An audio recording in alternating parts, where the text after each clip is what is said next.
I produced it because I saw. The cameras flashed, the red carpet shimmered beneath her heels, and the world watched as Angelina Jolie stepped into the spotlight once again. But behind the flawless smile and graceful posture, her heart was somewhere else, far from the awards, far from the flashing lights. That night wasn't about triumph, it was about survival. Few knew that just days before, Jolie had sat silently in a hospital room, holding the hand of the woman who once carried her through life. That woman was now slipping away, moment by moment, breath by breath. There were no reporters there, no fans, only two souls, one leaving, one learning how to stay behind. This isn't a story about fame.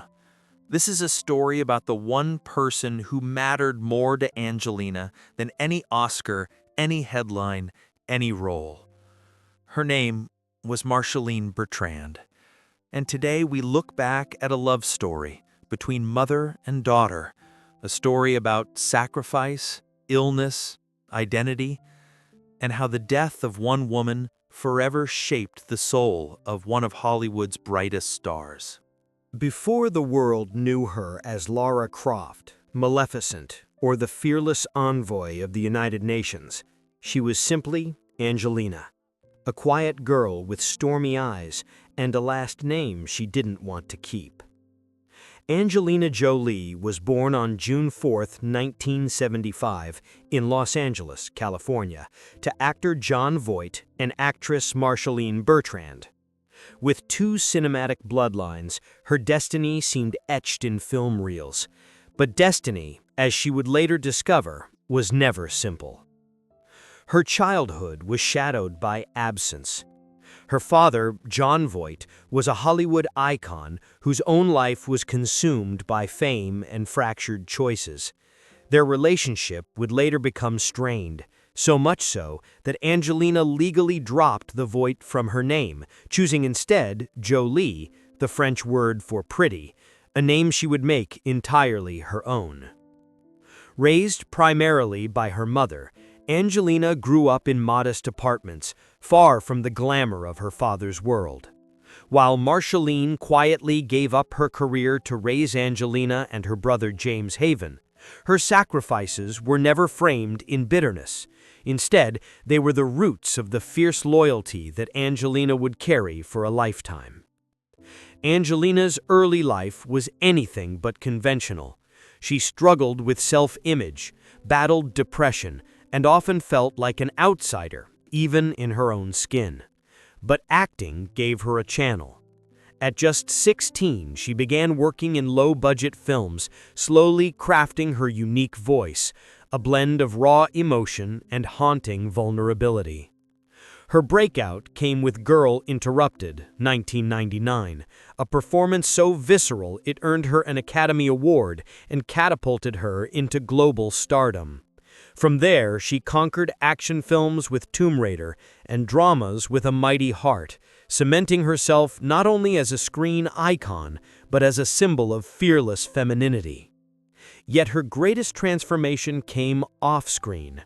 Inspired by her mother's compassion, Angelina entered humanitarian work with the same intensity she brought to her roles. As a UNHCR Goodwill Ambassador and later Special Envoy, she traveled to conflict zones, adopting children, advocating for refugees, and speaking before world leaders. Fame was no longer the goal. Impact was. Throughout her journey, one name remained constant behind the scenes: Marcheline. In interviews, in charity work, in parenting, Jolie always traced her strength back to the woman who had given everything without asking for applause. But life had a cruel symmetry. Just as Angelina was learning how to become the woman she admired, fate was preparing to take that woman away. Long before the world called Angelina Jolie a warrior, there was another woman who taught her how to fight, not with fury, but with tenderness. Her name was Marcheline Bertrand. Born Marcheline Bertrand on May 9, 1950, in Blue Island, Illinois, she grew up far from Hollywood's glittering promises. Soft-spoken, yet determined, she dreamed of acting, of telling stories that mattered, of living a life filled with meaning rather than applause. She had the kind of beauty that didn't demand attention, but invited warmth. Gentle eyes, a quiet smile, a presence that made a room feel calmer just by being there. When she arrived in Los Angeles, she carried the hopes of any young artist: roles, scripts, auditions, long days, and longer nights. But then she met Jon Voight, a rising star with brilliance and complexity in equal measure. Their love began like any cinematic romance: passion, promise, a shared dream of family. In 1971, they married, and 4 years later, Angelina was born. 2 years after that, her brother James arrived. But Hollywood is not kind to fairy tales. Fame magnifies flaws, and whispers turn into headlines. Their marriage began to crack under the weight of success, rumors, infidelity. Marcheline, who believed deeply in loyalty and family, made a decision that would define her life more than any film role ever could. She walked away. She left not out of weakness, but out of strength. She traded red carpets for school lunches, film sets for bedtime stories. In a small apartment in Los Angeles, she created a world where her children never felt the absence of a father, only the presence of a mother who loved them enough for two. Angelina has described her mother not with grand adjectives, but with moments: quiet mornings, warm breakfasts, trips to the park, nights watching old films together, where Marcheline whispered, "Art should make you feel, not pretend." When Angelina doubted herself, her mother didn't lecture. She listened. She believed in imagination, curiosity, kindness. She taught her daughter that strength didn't need to roar. Sometimes it simply needed to stay. Marcheline didn't want Angelina or James to grow up resenting the world or their father. She carried her own pain gracefully, shielding her children from bitterness. Yet the absence lingered, shaping Angelina in ways only time would reveal. She saw her mother's sacrifices, the plans she put aside, the dreams she folded away to raise two children alone. And in seeing that sacrifice, Angelina learned love in its purest form, most unselfish. When Angelina landed her first roles, Marcheline was always in the background, not pushing, not controlling, just supporting. She drove her daughter to classes, waited outside auditions, and whispered prayers in car seats outside studio gates. She watched her little girl grow into a young woman hungry for life, intense, brave, sometimes reckless, and she understood her. The world might have seen volatility. Marcheline saw spirit. There is a story Angelina once told. When she was a teenager and questioned whether she was enough, beautiful enough, talented enough, worthy enough, her mother simply held her face and said, "You are exactly who you are meant to be. The world will see it one day." It wasn't dramatic. It wasn't poetic. But for a girl searching for identity, it was everything. Even when Marcheline could have returned to acting, she didn't. She chose motherhood. She chose presence. She chose love. And in doing so, she shaped a daughter who would later say, "My mother was the most gracious person I ever met. She was elegance without needing to prove it." But life, like a film with a cruel script, had a twist waiting. In her late 40s, Marcheline began feeling tired more often. Small aches, doctor's visits, she brushed them aside. She still smiled, still cooked, still kissed her children on the forehead when they visited. But the shadows grew. The rest she needed became longer. And every time Angelina asked if she was all right, Marcheline answered the same 3 words: "I'm just tired." She wasn't tired. She was sick, and a storm was coming, one that love alone could not stop. It started with whispers inside the body, quiet, invisible, deadly. By the early 2000s, Marcheline Bertrand had begun a private battle.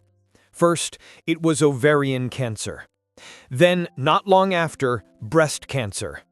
2 illnesses that stalked her silently, both carrying devastating implications, not just for her, but for her daughter. Marcheline didn't tell the world. That wasn't her way. She didn't want pity. She didn't want press. She just wanted time. Time to see her children thrive. Time to share quiet mornings with Angelina. Time to be there, just a little longer. She underwent treatments discreetly, visited doctors behind closed doors, and when her hair began to thin, she wore scarves with grace. But the pain behind her eyes, that was harder to hide. Angelina, by then, was already a global star. But even the brightest lights couldn't prepare her for the darkness that was coming. She knew her mother was unwell, but not how serious. Marcheline always smiled, always said, "I'm okay, darling." Then came the hospital stays. Longer, more frequent. Angelina canceled interviews. She stopped taking scripts. Paparazzi speculated, but behind those headlines, a daughter sat beside her mother's hospital bed, listening to the beeps of machines and counting breaths like prayers. The decline came quickly. 1 week, Marcheline was still walking, still trying to cook dinner. The next, she couldn't leave the bed. Doctors spoke in soft tones. Stage 4. Nothing more to do. Angelina didn't cry in front of them. She waited until the hallway, alone, pressed against the white walls that suddenly felt like tombs. She had seen death on film, had portrayed it with tears and fire, but this was the slow erasure of her world.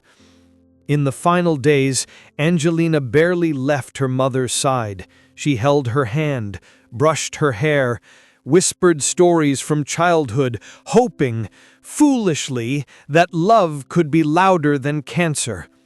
She told her, "You were everything good in me. I don't know how to breathe without you." On January 27, 2007, Marcheline Bertrand passed away at Cedars-Sinai Medical Center in Los Angeles. She was only 56. Angelina was there when it happened. The room was still.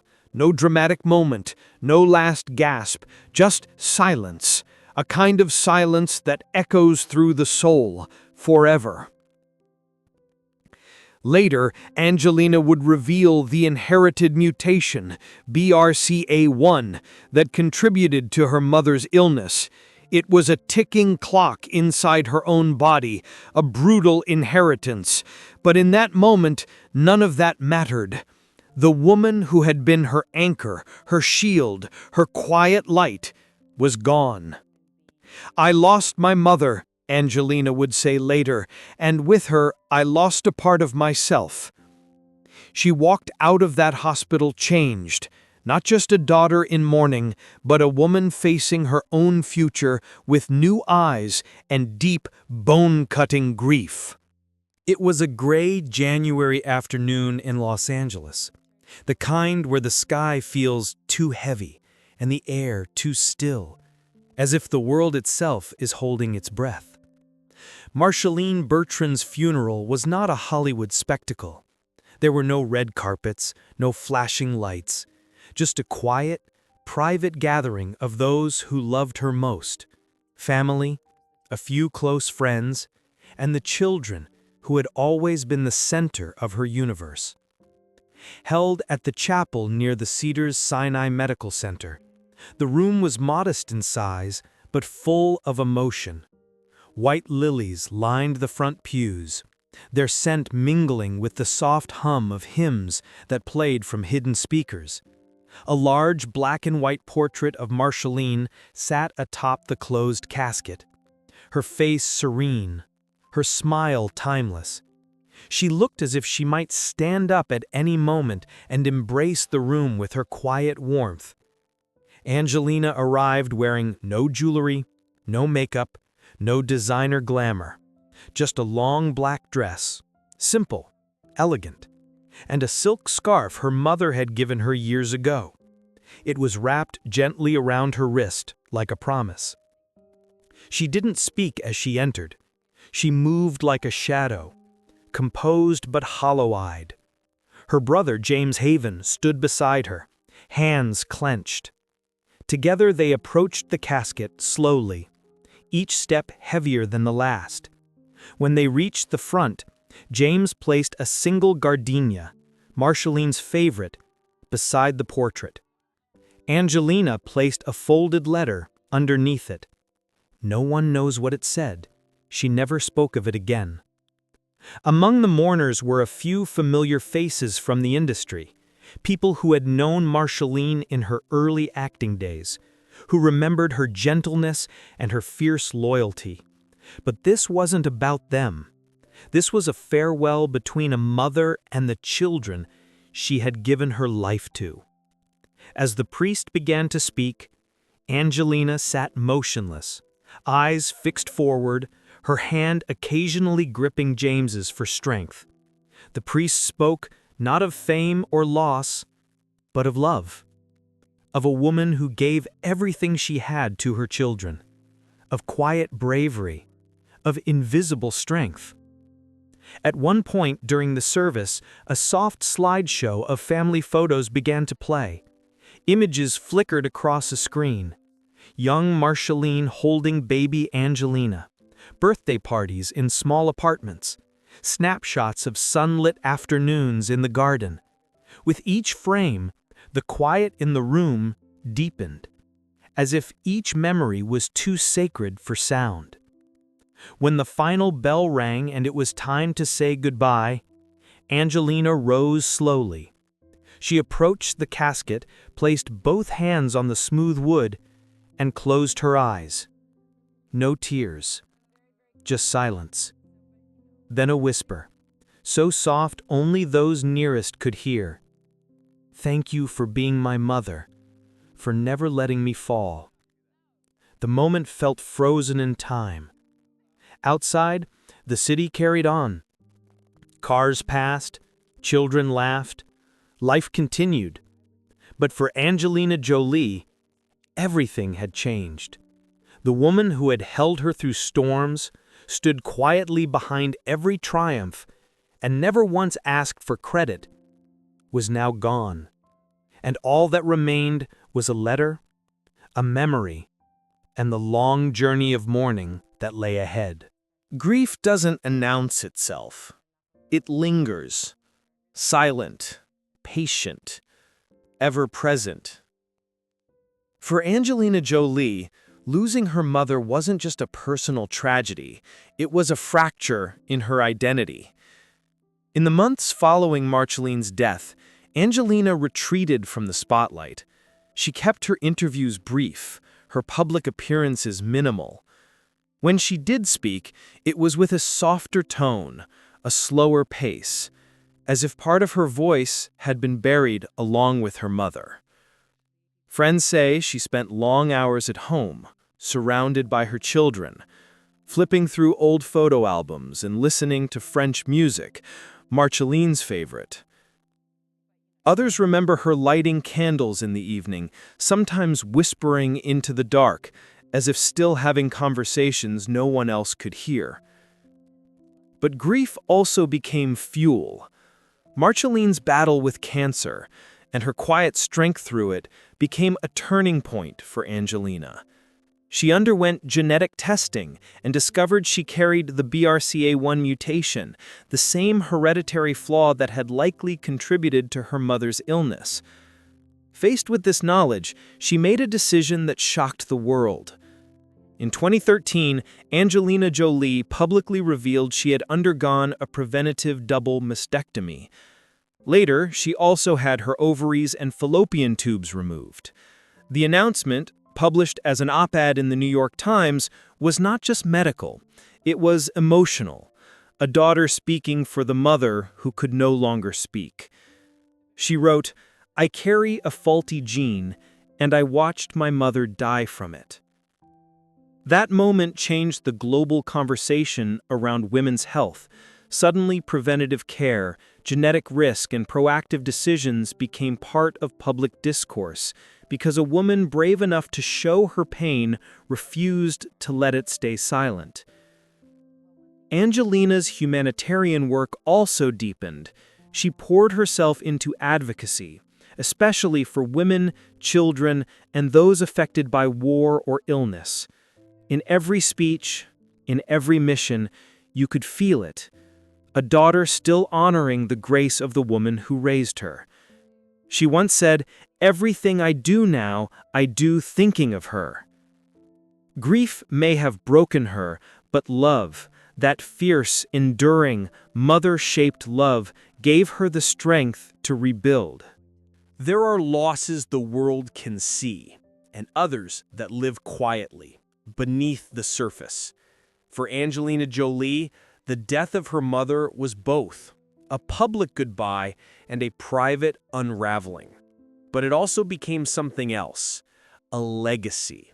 Not in the form of red carpets or applause, but in the quiet ways a mother shapes her child, in the courage to speak truth, in the strength to heal, in the grace to carry pain and still love fiercely. Marcheline Bertrand never asked for recognition. She lived in the background, loved in silence, and left without fanfare. But in Angelina, she never truly left. Because sometimes, the greatest light comes not from the spotlight, but from the shadow of a mother's love. And you? Have you ever realized how deeply a parent's presence or absence has shaped the person you are today? Tell us below. And if this story touched your heart, don't forget to like, comment, and subscribe to Hollywood Bloodline, where behind every star, we uncover the soul that shaped them.